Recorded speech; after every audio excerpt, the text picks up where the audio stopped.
అరవింద్ గారిని మాట్లాడవలసిందిగా రిక్వెస్ట్ చేస్తున్నాం. మీడియా మిత్రులందరికీ నమస్కారం. మన సినిమాని కొంచెం లోపలికి తీసుకెళ్ళండి అయ్యా. ఆగస్టు 15న ఏదో ముహూర్తం పెట్టారు, సాయంత్రం 4 అన్నారు. అదేంటో పొద్దున చూడడం లేదంట, సాయంత్రం 4 నుంచి పెట్టాము, ఆగస్ట్ 15th అన్నారు. అది అందరికీ తెలుసో లేదో అని నేను ప్రత్యేకంగా చెప్తున్నాను.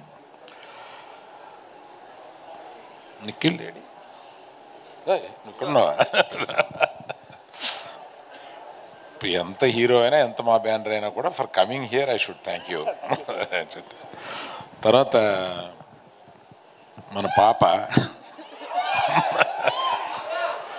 పొద్దున మాట్లాడినప్పుడు, నువ్వు అక్కడ దూరం నుంచి వచ్చావంట మన ఈ ఫంక్షన్కి అని అంటే, అంకుల్ నాకు ఫోన్ వస్తే గీతాష్ నుంచి ఓ మంచి హీరోయిన్ క్యారెక్టర్ కనుకుంటే నన్ను గెస్ట్ కింద పిలుస్తా.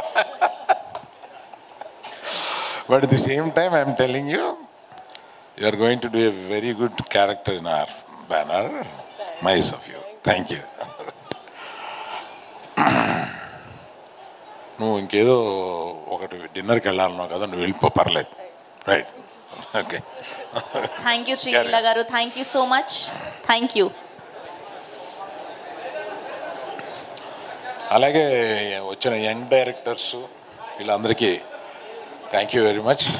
నాకు ఇతన్ని ఒకసారి ఆఫీస్కి ఇలా రమ్మని ఇందాక చెప్పాడు కదా, పిలిచినప్పుడు ఒకటి అడిగాను, బాబు మరి పెద్ద ఫ్యామిలీ నుంచి వచ్చి ఎన్టీఆర్ బ్రదర్లేగా ఉండి కొడితే 4 అడుపడిపోతారు, 10 మంది పైకి లెగుస్తారు, అలాంటి క్యారెక్టర్ కాదు కదా ఇది, మామూలు పల్లెటూరు ఫ్రెండ్స్, 3 ఫ్రెండ్స్ కథ, ఇది పర్వాలేదా అన్న.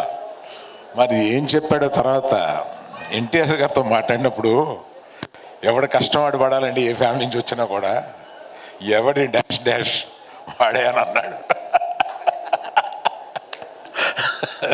అందుకని నీ కష్టం నువ్వు పడ్డావు, ఇందులో నీ టాలెంట్ నువ్వు చూపించావు కనుక న్యాచురల్గా పైకి వస్తావు.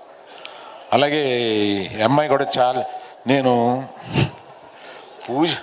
పూజలో చూసి అమ్మాయిని, పూజలో సరిగ్గా డ్రెస్ అయ్యి రాలేదు, వాసుని పిలిచి నాకు చూపించిన అమ్మాయి ఏంటి, ఈ అమ్మాయిని మార్చేసేవా అన్న. లేదు సార్, అదే అమ్మాయి సరిగ్గా డ్రెస్ అవ్వకుండా వచ్చింది అన్న. She has done extremely well in the film. చాలా బాగా చేశాం రియల్లీ. చానాళ్ళ తర్వాత వినోద్ గారు ఒక మంచి క్యారెక్టర్లో, అంటే మొత్తం వాళ్ళందరూ కష్టపడితే సినిమా నేను పట్టుకుపోయాడు లాస్ట్లో. So I'm very thankful for you for coming. And చాలామందికి ఇలాగే పేరున చెప్పాలి, కానీ ప్రత్యేకంగా హీరో కాకుండా చెప్పాల్సిన వాళ్ళు వీళ్ళిద్దరు ఉన్నారు. రెండే మీరు అంటే సినిమా సక్సెస్ అవుద్ది, మళ్ళీ సక్సెస్ మీట్ ఏదో పెట్టి మళ్ళీ పోతాడు వాసు, ఇదంతా మామూలే. కానీ వీళ్ళిద్దరూ చేసింది మీరు అప్పటికి సినిమా చూసుంటారు కాబట్టి అప్పటికి మీకు తెలుస్తుంది, వీళ్ళిద్దరూ చించి వదిలేశారు సినిమాలో. అంటే మామూలుగా చేయలేదు వీళ్ళు, ఇంత యాక్టర్లు ఏమైపోయారు వీళ్ళు అని అనిపించే అంతగా అంత బాగా చేశారు. సినిమాని ఎత్తి నిలబెట్టడానికి one of the main reasons వీళ్ళు. అలాగే రామ్ మిర్యాల గారు ఉన్నారు, వీళ్ళ పేరు తెలీదు. సో వారు, సో థ్యాంక్ యూ ఆల్. తప్పకుండా ఈ సినిమా చూశాను, చాలా బాగుంది. లాస్ట్లో చాలా హార్ట్ఫుల్గా ఉండి సినిమాని మొత్తం ఎంజాయ్ చేసి ఒక గుడ్ ఫీలింగ్తో పైకి లెగుస్తాము. 15వ తారీఖున సాయంత్రం. ఇందులో వాసు గురించి చెప్పాలంటే, ఈ వాసు కాదు నేను తిడతాను, నేను పర్వాలేదా, ఎంతసేపు అయినా తిట్టచ్చు. ఇతనితో కథ చెప్పించాడు, ఈయన మాయగాడు చెప్పడం. అలా నేను తర్వాత వాసుని పిలిచాను, ఏమయ్యా ఫస్ట్ డైరెక్షన్ ఇస్తున్నాము, కథ బాగా చెప్పాడు, ఇది గ్యారంటీగా ఇలా వస్తుందని ఎలాగా అన్నట్టు, నాది గ్యారంటీ అన్నాడు. ఏం పెట్టావో నువ్వు వాసుకి? నాది గ్యారంటీ ఏంటి, 10 కోట్ల గ్యారంటీ ఎవడిస్తాడా,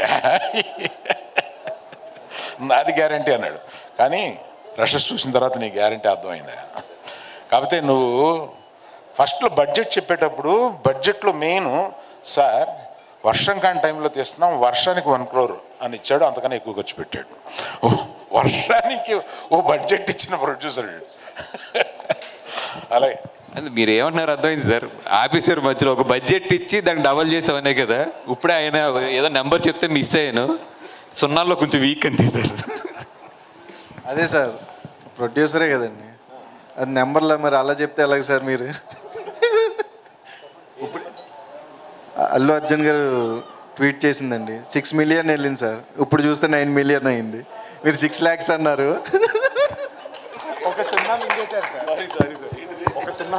ఇందాక అల్లు అర్జున్ గారి హ్యాండ్లో నేను చెప్పింది అది యాక్చువల్ 6 million అంటే నేనేమో 6 lakhs అని చదివాను, కొంచెం లెక్కల్లో వీక్. ఇప్పుడు యాజ్ ఆఫ్ నౌ 9 million అంటే nearly 1 crore with in 7 hours.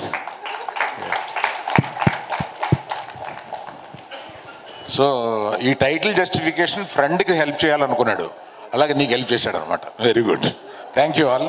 Vinod గారిని ఒక మాట మాట్లాడాడు. మాట్లాడండి సార్.